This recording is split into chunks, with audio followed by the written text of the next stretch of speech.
你用英语问同事帮忙的时候，想避免听起来不礼貌或太直接吗？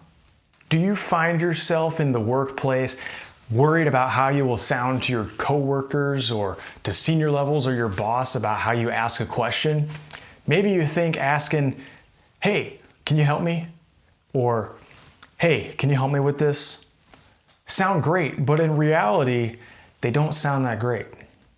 In this video, we're going to learn how to use spoken English and email formats to ask questions to our bosses or coworkers and also learn how to respond to their answers. The first example might be, "Hey, I need help."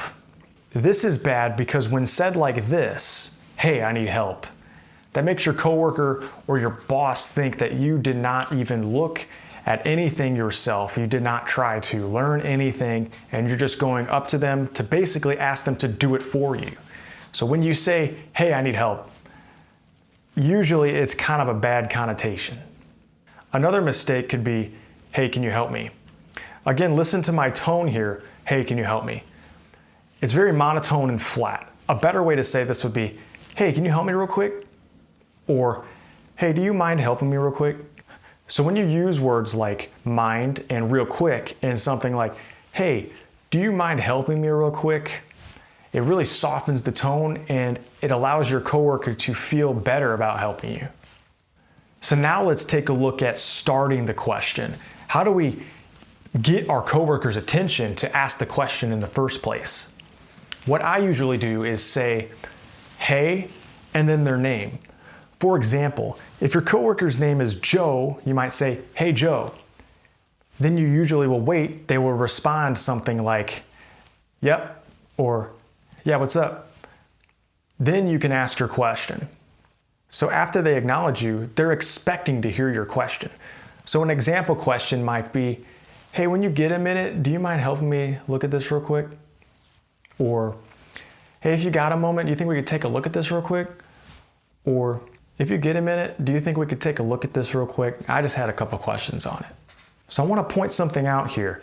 In the Western culture, in America at least, when we are addressing our bosses or senior level coworkers, or even a very high senior position in the company, we usually just use their first name if we work with them often.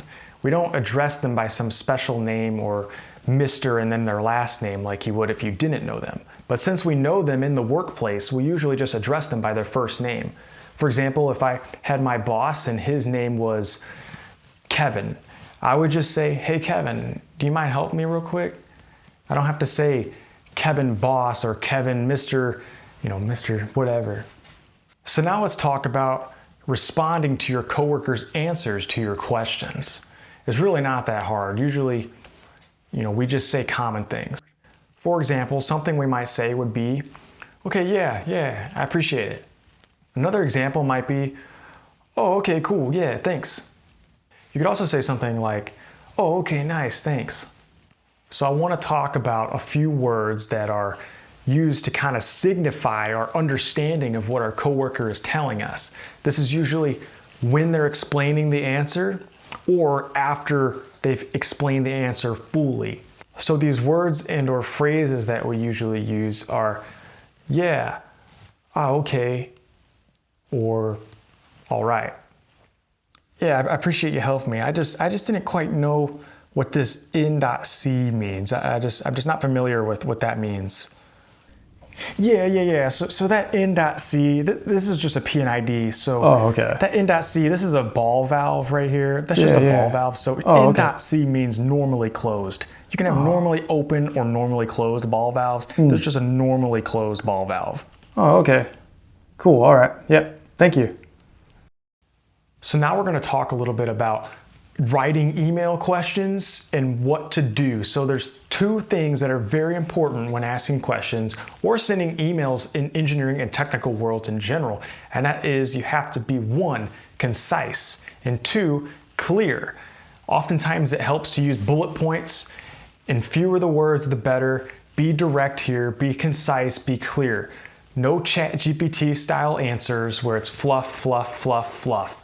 Concise and clear is the way to go here when you're talking technical items and asking questions and emailing technical information. So I want to first talk about bad emails. This email is completely bad. It was actually trying to ask a series of questions to a coworker and also try to get reviews on certain things they did. And I just want to highlight a few things on this email. Firstly, you can see it's very unorganized. It is lots of paragraphs that don't have a clear direction. It doesn't have a clear format of what topic goes where. And let's point out the questions that were asked here. So the first question would be right here, embedded or inside this first paragraph. The next question here is kind of asking somebody to review something right here. It says, I am not currently 100% sure about, So that's also kind of awkward. And then here's another question that's also embedded or inside a paragraph here. And then someone added here, but wasn't sure. So there's a question here, but it's not clear that it's a question. So lots of bad things going on here. Usually we'll see in the next example, but we want to have some background up top in a paragraph like this, short and concise. And then if you have questions, just put them in bullet points, have a series of bullet points inside the paragraph, 1, 2, 3, 4, and ask your questions this way. That way it's more concise, and we'll take a look at that here soon. So now we're going to look at this email written in a good format. Now you can see this is the same email. It has the same 4 questions that we were looking at in the first example with the highlights. So first it's a nice, clean, simple explanation of what was going on.